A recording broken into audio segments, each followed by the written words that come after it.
This is Lisa from Mobile Tech Review, and well, you don't see things like this every day, do you? It's a Android tablet right here, 13.3-inch display. It's got the Yoga hinge because this is a Lenovo product. In fact, this is the Lenovo Yoga Tablet 2 Pro. And it has some business features, that's why it's called Pro. It's got the yoga style stand right here, and most interestingly and most oddly, it has a Pico projector on the side. We're going to look at it now.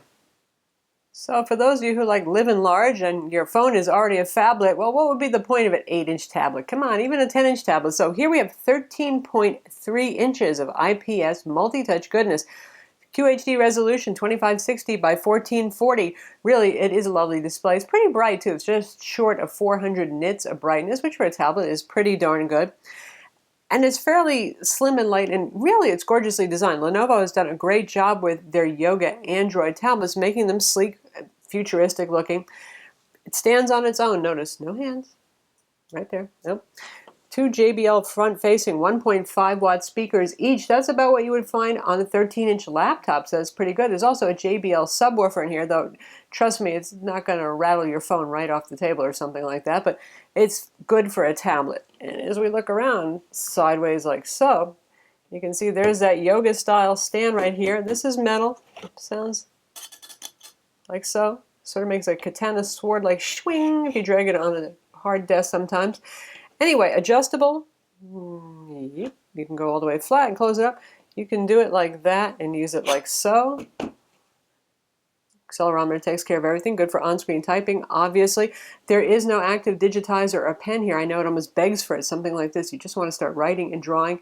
Sorry. A capacitive stylus is the best you can do, which won't have palm rejection, so you can't rest your hand on the screen. You won't get pressure sensitivity, but just about the only feature missing from this tablet right here. Sturdy design. There's our little JBL subwoofer right on the bottom there. This is a push button, so when you close this up, locks into place, and you push the button, releases it. 8 megapixel camera. That's actually pretty decent. Now at 13.3 inches, we're getting a little large here, I think, for everyday photography purposes, but hey. Under this door, micro SD card slot. There is no 4G LTE version available on this, but there's a blank there, so maybe Lenovo is thinking about the future, but for now, this is a Wi-Fi only tablet. You can use your phone's hotspot, you know, the usual story of MiFi if you need connectivity anywhere. The hole over here, obviously on the bottom, is so you don't block the camera, and you could even hang it up like so. Hang it on the wall, make an expensive display of it. Not that expensive though, $469. You get a lot of tablet for the price, and the inside specs aren't that bad either. It runs on the Intel Atom CPU, which is a 64-bit CPU that's commonly used in today's Intel Atom Windows 8.1 tablets. Made its way over to Android. Now, last year I was not so bullish on Atom because honestly Android wasn't well optimized for it. It's not a bad CPU at all, but the performance just felt stuttery and jittery, and now it's absolutely fine and usable, so that's a good thing. The CPU is the Intel Atom Z3745. That's a quad-core CPU, 1.8 gigahertz. 2 gigs of RAM, which is pretty standard for Android, 32 gigs of internal storage. That's reasonably healthy. Plus you got that micro SD card slot there for storage as well. Inside there's a 9600 milliamp battery, obviously sealed inside. You can see this is a very sealed inside sort of design, isn't it? No way to obviously open it up. That's a pretty ample battery. Of course, this is a very large and high resolution display, so well, you need that. And Lenovo claims up to 15 hours of use, and I would say that's kind of optimistic, as most manufacturers are. About 10 hours is what I found, with brightness at 50%, which is quite usable indoors. Looking around on the side, right here we have our projector button. You press and hold this, it enables the Pico projector, and we'll show you how that looks. You know, Pico projectors are what they are. They're not super bright output, about 50 lumens of brightness output on this thing, and it's not terribly high resolution, 854 by 480, so you're not going QHD broadcasting here. Why is it here? Supposedly Ashton Kutcher thought it would be cool. I'll leave you with that. Lenovo does, once again with the Pro name though, think of this as a business product. So it comes with Kingsoft Office Suite. You can obviously load the Office Suite of your choice. There's even Microsoft's own Office now available on the Google Play Store. So you could excite people with your PowerPoint presentations and the like using that projector if you so desired, though I think a lot of people would still go to the Windows counterpart. In fact, there is a Windows counterpart to this. I would like to review that, and maybe we will, which is the Yoga 2 13-inch for Windows, and that one costs $600. So it's a bit more money, but that's another subject.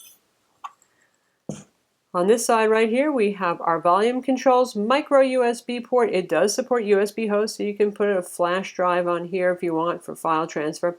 Power button is integrated into the barrel right there, and that's your 3.5 millimeter combo audio jack. So pretty simple, pretty sleek, very nice looking.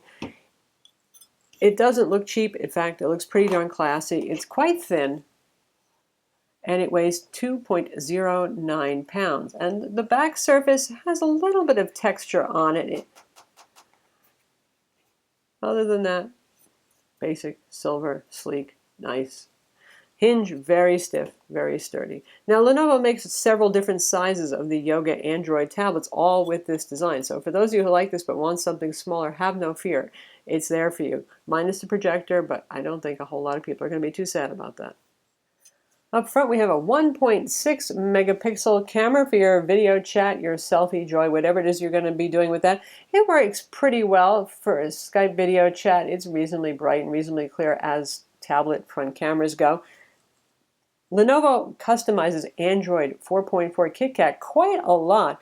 I'm not sure if I'm really thrilled with that, but that's because I'm so used to Android. I know how it works. And when you change it around a lot, you got to say, well, why was that done? I think it's still supposed to be a little bit more tidy and newbie friendly. This is the main start screen, which looks pretty much like any other Android device. We've got some shortcut icons here, software based on screen, home, multitasking, and back buttons right there. If you want to customize things like your wallpaper, desktop settings, and all that, you're going to use that little menu item right over there. Pressing and holding only brings up the selection for all the various widgets that are available. Weirdness number one if you're used to just standard Android. If you swipe down here, you get your notifications, which is just cool and nice, and you can clear them up. And if you tap there, you can control your notifications. So it doesn't take you directly to settings. If you want to get to settings, again, you tap here and you can get to settings. And on this side, we have more swipies with more notification information. And if you swipe once that way, every time you install an application, it's going to, when it's finishing, it's going to stop and say, which folder do you want to put it in? Which is kind of like annoying because it throws you out of the Google Play Store when you might still be looking at stuff. But anyway, so they have all of these pre-configured here, utilities, games, social.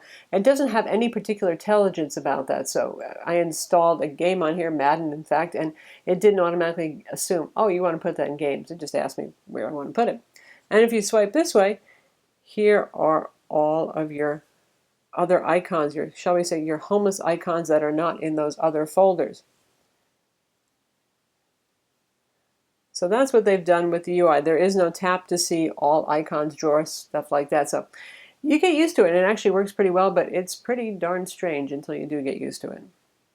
Speed on this has actually been pretty good.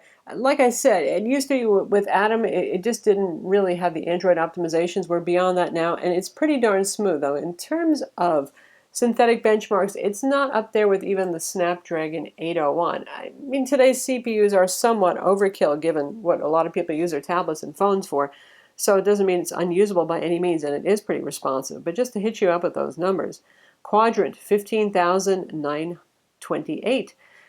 Geekbench, 787 for the single-core test and 2456 for the multi-core test. 3D Mark Ice Storm Unlimited, 16,670. SunSpider JavaScript test where lower numbers are better. It did pretty well, 696. Antutu, 33,672. Where usually we see in the low 40,000, say for the Snapdragon 801 quad-core CPU. And with Quadrant, instead of seeing 15,900 and something or other, we see something like 20,000. So you get the idea that you're getting about 3/4 of the performance here. And 3/4 is, given the price, probably enough. If you want to get more expensive and more fancy, there is still the Samsung Galaxy Note Pro 12.2. A lot more money. You do get the pen, you don't get the projector, you do get a smaller screen. So for those of you who really want the really big screen, there's enough horsepower here. This is pretty much standard Google keyboard right here. We're in the Chrome web browser. And by default, it has haptic feedback turned on, which on something this large is just genuinely distracting. So you can turn that off if you want. But it's kind of interesting actually to see haptic feedback on something this big. And here we are visiting Mobile Tech Review, the desktop version of our website. See, it loads fine. It loads quickly enough. And let's listen to a video review so we can see how those speakers sound. We'll listen to the Yoga 3 Pro video review. And right now we have it at about 50% volume. Scrolls fine, performs fine right there.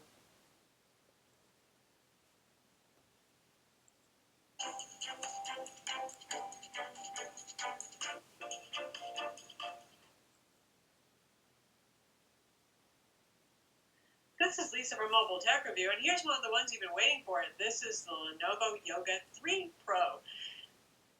The latest evolution, in some ways, it's way ahead of its time. It's incredibly thin. It's incredibly light. I mean, wow, this is skinny. It has a very unusual watch band hinge. It's got the new Intel Core M CPU inside. So there it is. It sounds pretty good for a tablet, isn't it? It's up there with a decent Ultrabook. It's not going to shatter anybody's eardrums, but it's nice and it's not screechy and it has a reasonable amount of bass right there. And of course, there's the headphone jack. If you want something better, it does have some neat features like Dolby audio going on and a Wolfson audio codec. So they're paying some attention to sound here, which is nice. Beyond the UI customization, you have control over your Dolby audio right here. You've got your manual. You've got Lenovo's little sketchpad for those of you who are adventurous with fingers or capacitive styli. You've got Route 66 for mapping. I think this is a little bit large to be using for navigation, but you can be the judge of that. Share it, clone it. They have their own file manager on board, which is pretty capable and will launch automatically if you plug in a USB flash drive using a USB on-the-go cable. And for those of you who don't know, this is a USB on-the-go cable right here with a flash drive plugged into it. So it goes from micro USB to female USB right here, and it's on-the-go or USB host cable that you need to make use of that feature. Plays music just fine through there, access files, all the usual things. So it's another way to expand storage besides the micro SD card slot. Now how about the projector? There's the interesting feature. And we actually have an icon, but that is just really a tutorial. It tells you things like you should lay it flat like so for stability and yada yada. And you have some control over settings like keystoning so you don't end up with a kind of parallelogram look if you're not holding this quite flat and all that sort of thing. If you want to project something, you simply press and hold the projector button until the projector app launches, and then the projector will project from here. We'll show you what that looks like in just a minute, but suffice to say, since it's not a very powerful bright projector, you need to be in a pretty dark room, not a bright room like this one.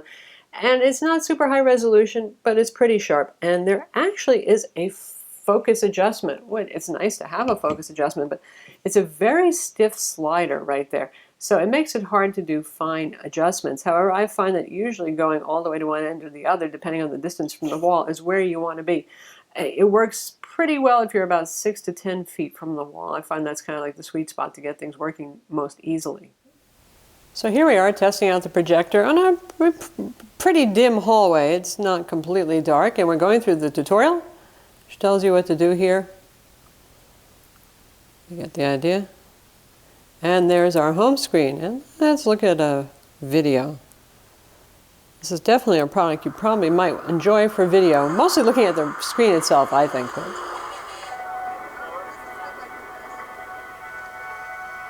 it's not too bad, is it?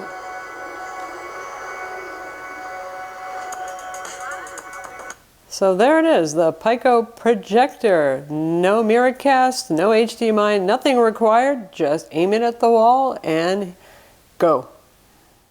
And for those of you who are wondering what Kingsoft Office looks like that's bundled, it's actually not too bad. You can see you've got formatting, bullets, all sorts of styles right here. We're in the Word compatible word processing app. There's also the PowerPoint compatible and the Excel one as well. We've got page settings, word count. It's actually not so bad. So as a so-called pro tool, it's reasonably useful. And obviously, if you wanted to, you could use this with an external Bluetooth keyboard for better productivity than trying to deal with the on-screen keyboard, which is actually fairly darn huge on this and takes up more than half of the screen, which is, well, kind of crazy. You can also use third-party keyboards if you want to, though, to get around that problem.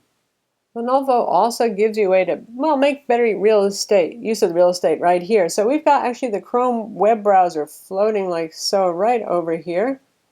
And you can resize as you see fit, and you tap the little multitasking thing and say we want to see gallery.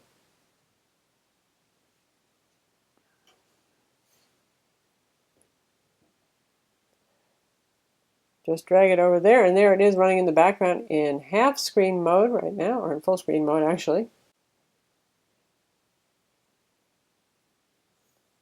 And now we drag the calculator up so we have split screen going on. I'm going to close this one so that you can see. So that's their version of multitasking. Not all applications are supported, and it's not quite as well designed, I don't think, as Samsung's version of multi-window multitasking, but it's not too bad either. And for gaming, we're looking at Madden Mobile here, and well, that's a great use for the big screen, and it does happen to be tablet optimized now. I confess I don't know a whole lot about football, but let's see what we can do here.